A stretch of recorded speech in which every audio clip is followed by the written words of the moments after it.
Qu'est-ce que le plan indépendant va changer pour vous? Bonjour, j'espère que vous allez bien. Merci d'être avec nous pour ce nouveau numéro du live des auto-entrepreneurs dédié au plan indépendant et tourné pour l'occasion ici au ministère de l'économie. Durant 30 minutes, nous allons décrypter le plan indépendant avec le ministre délégué au PME Alain Griset et le président de la Fédération des auto-entrepreneurs Grégoire Leclerc.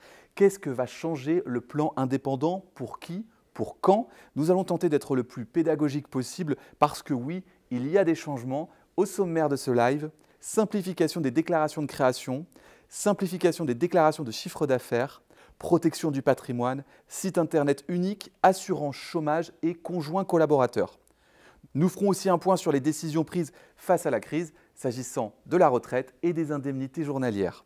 Et pour être le plus complet possible, on se retrouve aussi demain sur BFM Business à 12h30 pour une émission spéciale plan indépendant. Si des choses ne sont pas claires durant ce live, envoyez vos questions à avecvous@bfmbusiness.fr. N'hésitez pas, nous y répondrons demain à 12h30. Pour l'heure, on se retrouve dans 2 minutes avec Alain Griset et Grégoire Leclerc. Le live des auto-entrepreneurs avec Mansa. Mansa, le financement des indépendants. Il était temps.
Bonjour Monsieur le Ministre. Bonjour. Bonjour Grégoire. Bonjour Ludovic. Merci d'avoir accepté notre invitation pour décrypter le plan indépendant qui pose un certain nombre de questions, notamment aux auto-entrepreneurs.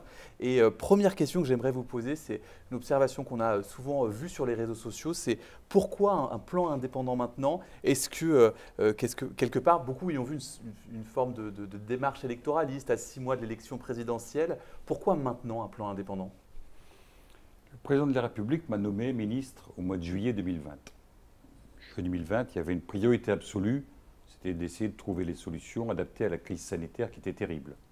Mais néanmoins, au même moment, avec mes conseillers, on s'est donné comme objectif de proposer au président un plan pour les indépendants. C'est un plan pour les indépendants, pourquoi?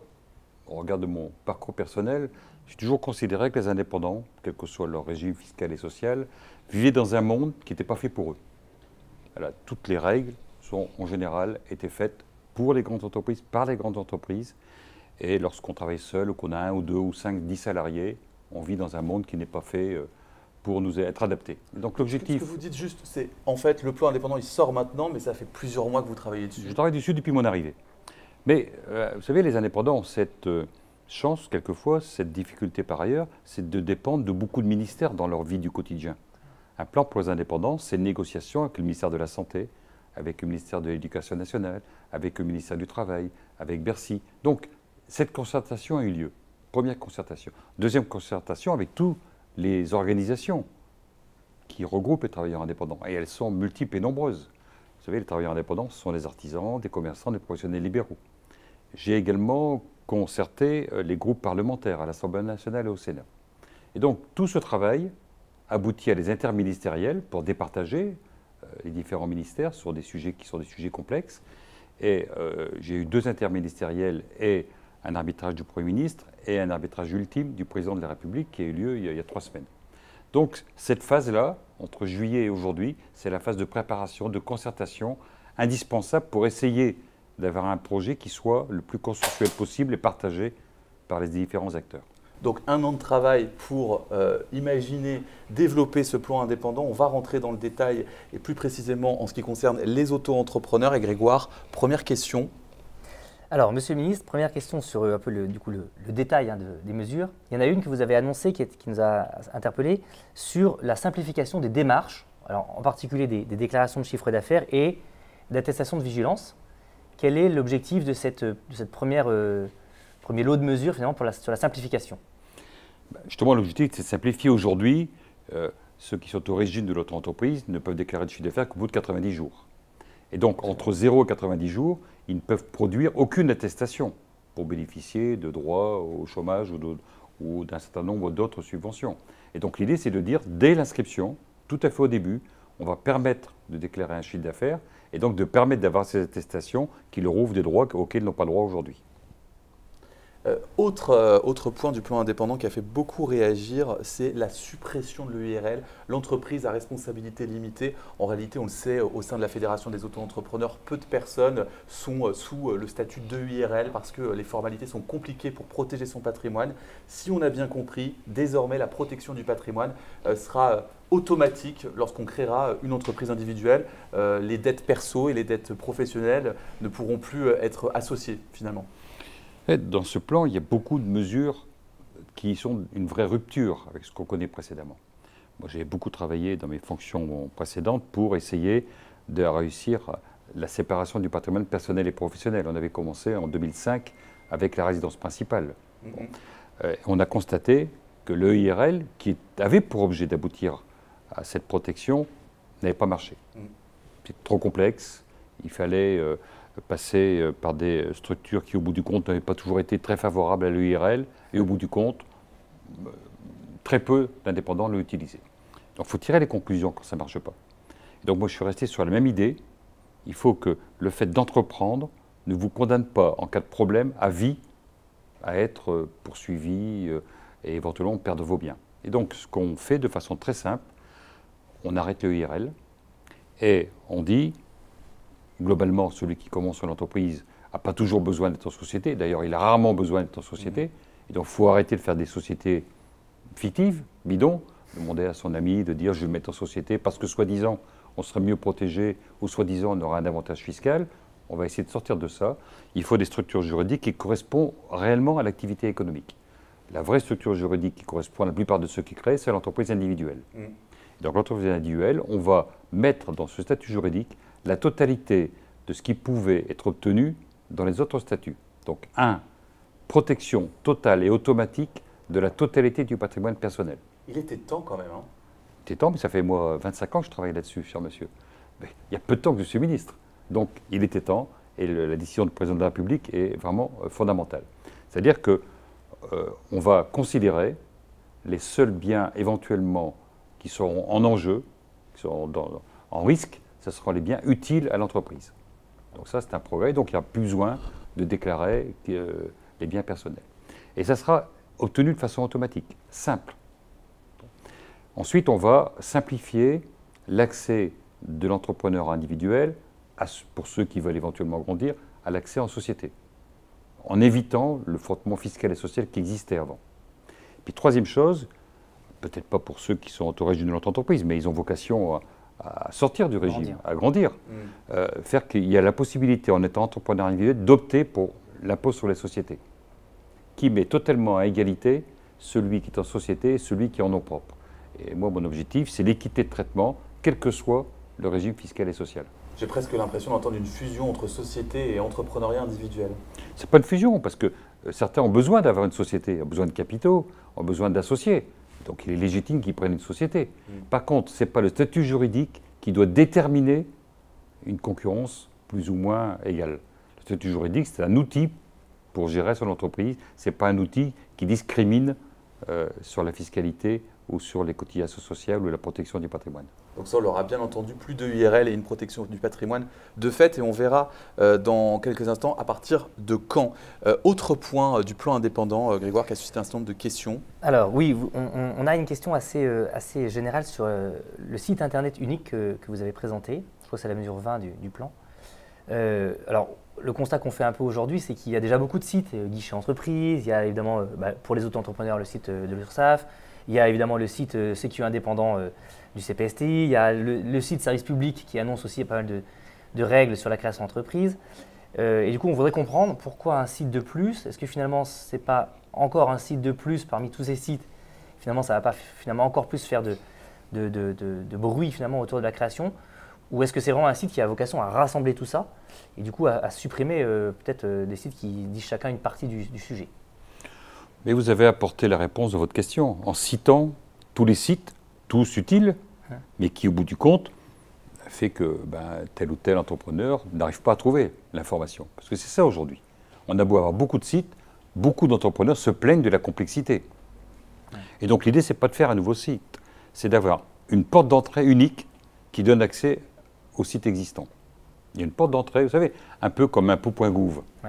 Pour le particulier, impôt.gouv, vous avez là accès à un certain nombre d'informations. Là, moi, je souhaite qu'on fasse entreprendre.gouv.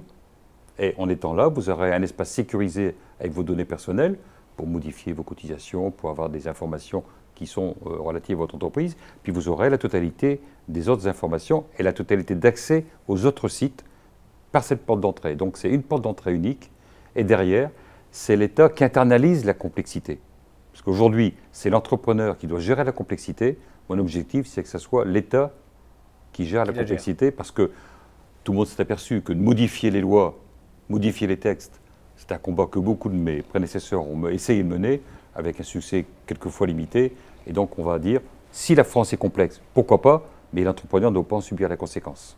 Et donc, on va travailler pour que, avec cette porte d'entrée, par exemple, quand vous donnez l'information de votre revenu à l'URSSAF, les impôts doivent le connaître, sans qu'il y ait deux déclarations à faire. Et donc, le principe « dites-tout-le une fois », une information donnée, quel que soit le destinataire, il faut que la totalité de la structure de l'État au sens large soit informée pour pas qu'on multiplie par 5, par 10 la même réponse à une question qui se répète. Donc une plateforme de type entreprendre.gouv.fr avec un identifiant unique pour accéder à l'ensemble de ces services. Oui. Très bien. Autre point du plan indépendant, l'ATI pour allocation aux travailleurs indépendants. On disait l'échec de l'EIRL, on pourrait aussi citer l'échec de l'ATI qui n'a pas franchement marché, puisque là encore aussi des conditions extrêmement compliquées pour pouvoir bénéficier du chômage en tant qu'indépendant, et donc ces conditions vont être assouplies. Oui, je redis le pragmatisme du gouvernement. On l'a montré pendant la crise sanitaire avec les dispositifs mis en place, mais je souhaite aussi qu'on le montre avec ce plan pour les indépendants. Le constat est réel, l'ATI n'a pas eu le succès escompté. Et je dis plus positivement. Bon, vous dites un échec, moi je dis le succès escompté. Bon. Mais c'est une réalité. Bon, moi je tire les conclusions de ça.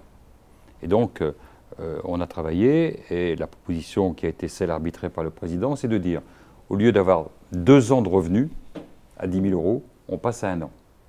Et puis, la grande nouveauté, l'immense grande nouveauté, c'est qu'avec l'ATI, il fallait absolument être en liquidation judiciaire pour accéder à l'ATI. Et là, on va rajouter le fait qu'un entrepreneur qui constate, après avoir fait ses 10 000 € de revenus, que l'année suivante, ça ne marche pas.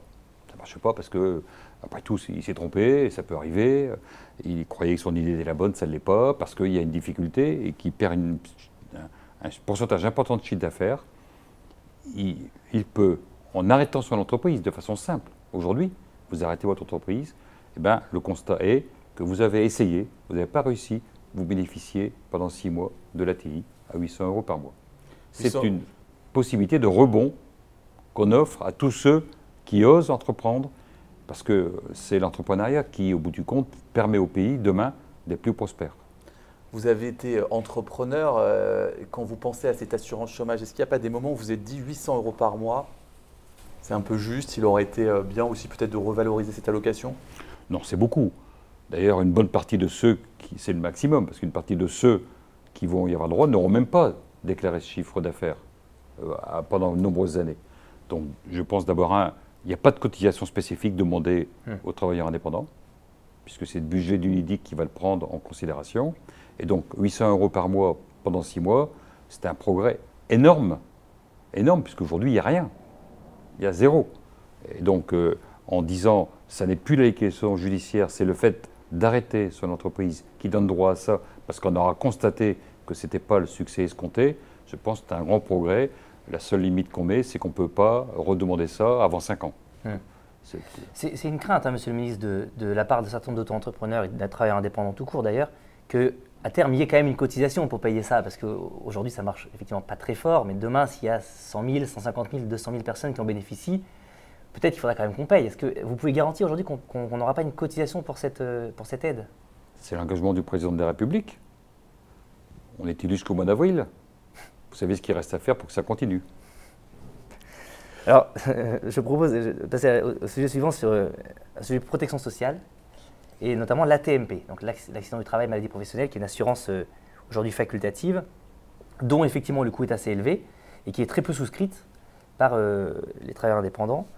Donc, si on résume un peu la proposition, vous voulez finalement la baisser de 30% en termes de prix. La question qui se pose beaucoup et qu'on a de manière assez fréquente sur les réseaux, c'est à quoi sert-elle, cette AT-MP, et est-ce qu'elle va mieux me protéger que ce que j'ai déjà aujourd'hui avec la sécurité sociale des indépendants? Avec la sécurité sociale des indépendants, vous n'êtes pas protégé sur l'accident du travail. C'est ça l'AT-MP. Un peintre tombe de l'échelle, quelqu'un se baisse dans l'entreprise, ok, vous pouvez avoir pendant quelque temps la limite journalière, mais vous n'avez pas la même protection les salariés quand vous avez une invalidité, par exemple, au travail. Et les conséquences très lourdes sur votre vie future pendant de longs mois et longues années. Donc l'AT-MP a pour objet de couvrir les salariés aujourd'hui de ce risque. Mais c'est un risque assurantiel. Donc le principe de l'assurance, on paye pour avoir un droit. Bien. Et donc les discussions qu'on a eues, elles ont été nombreuses là-dessus. Hein. Moi, dans un premier temps, je souhaitais qu'il y ait, pour tous les travailleurs indépendants, la possibilité de bénéficier de l'AT-MP. Bon, ça n'a pas été possible pour l'instant. Pour un tas de raisons, mais pour l'instant, ça n'a pas été possible. Par contre, on a constaté que les cotisants volontaires, il y en a 45 000 aujourd'hui. C'est peu sur 3 millions. C'est un échec aussi. Non, mais c'est un échec parce que, par principe, vous savez, quand on est travailleur indépendant, je l'ai quand même été pendant 40 ans, on n'a pas spécialement envie de payer des cotisations. Et donc, quand ce n'est pas obligatoire, on ne le fait pas. Voilà. Même si ça pourrait être utile. Mais le choix, souvent, est de dire, je préfère prendre le risque et de ne pas payer de cotisation. Donc pour vous, ce n'est pas parce que l'AT-MP ne serait pas efficace, c'est parce que les indépendants veulent simplement ne pas payer de cotisation supplémentaire. Oui, je pense que c'est ça, parce qu'en réalité, le jour où il y a un accident, qu'est-ce qui se passe? C'est toujours pareil, c'est le principe de l'assurance. Le jour de l'accident, on se dit, il n'y a rien, j'aurais dû payer. Bon. Donc nous, ce qu'on souhaite, c'est faciliter l'accès à l'AT-MP. Et on a regardé aujourd'hui, par rapport au nombre de cotisants, le coût pour ces cotisants. Et on a constaté que le niveau de cotisation couvrait très largement ce qui était dépensé pour ces indépendants.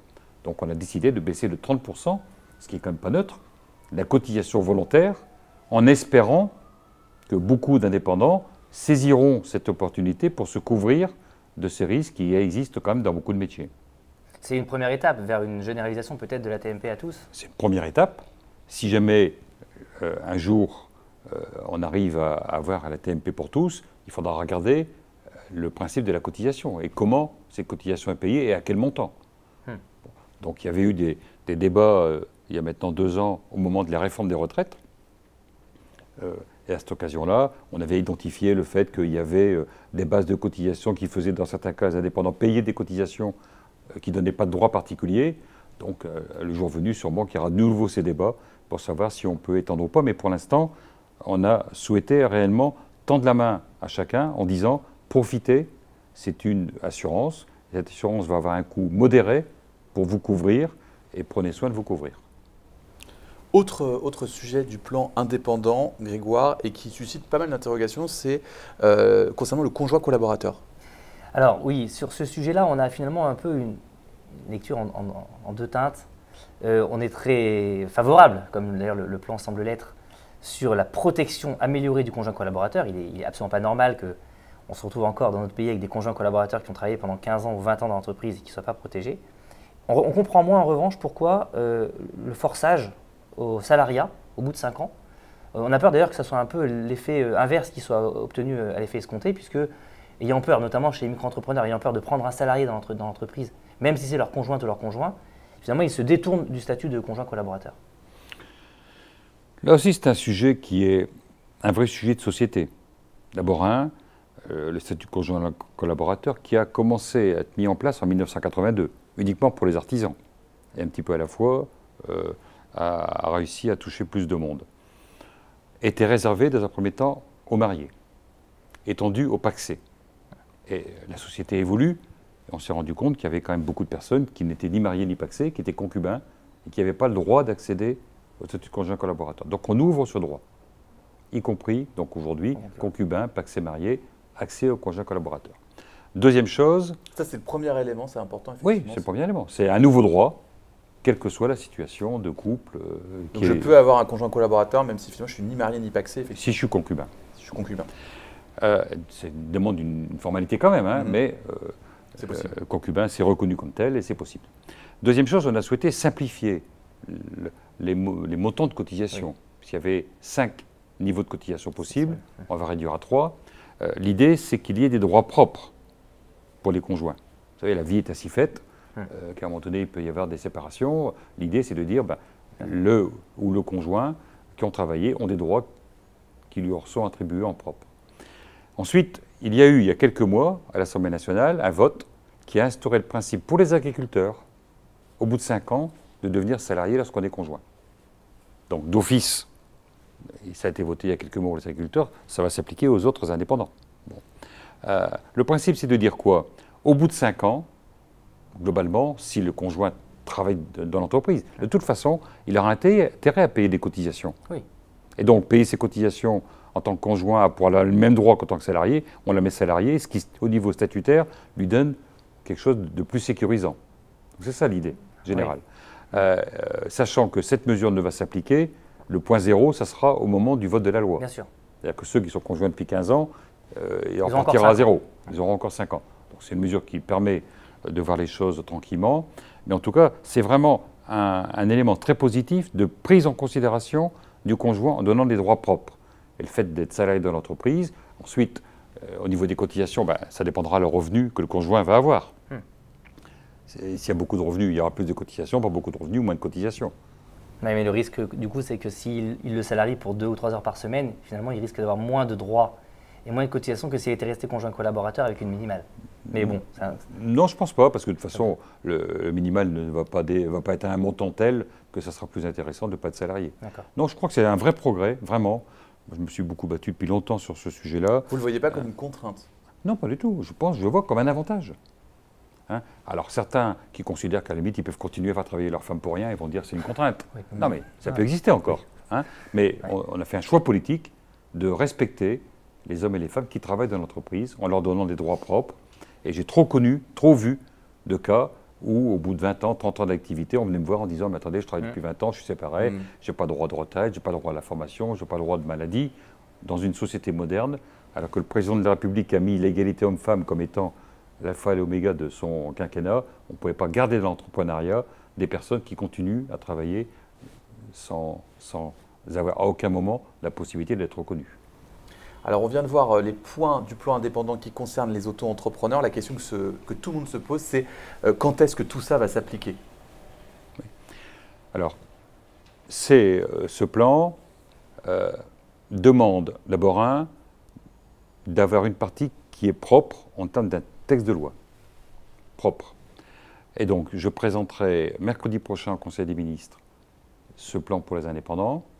S'il est adopté au Conseil des ministres, ça sera transmis d'abord au Sénat, commission au Sénat le 5 octobre et vote au Sénat le 25, 26 ou 27 octobre. Ensuite, passage à l'Assemblée nationale pour un vote que j'espère définitif à la fin de l'année. C'est-à-dire qu'au 1er janvier, ces mesures dans la loi seront adoptées.